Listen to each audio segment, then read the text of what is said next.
बहुत समय से विशेषकर आमर महिला मानक से बेसी एवं असहाय शिशु मान से थैथान कर रखी प्रथम आश्रम पाइकमार 64 मसीह से बहुत गुड़े अनाथिनी एवं गरीब महिला मान से रखी देखभाल करथिले एवं विभिन्न जगह पितृमातृहीन संतान मान को आनी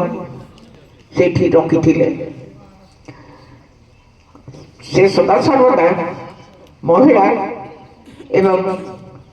जो माने पीड़ित निष्पादित से आनिक आश्रम रखी से माध्यम काम करुले एवं से साहाय्य करुले। प्रकृत में कहवाक गले से जड़े माँ देश से शिशु मान से बहुत कहवाक गले सी हूँ जे आमर उपात पश्चिम ओडिशार मदर टेरेसा कहले किसी अत्युक्ति हम ना भग्नी नुएटा कहले किसी अत्युक्ति हम ना जे प्रति मुहूर्त शिशु तथा दुष्ट जनतार सेवा करी ठीक जगह रखुले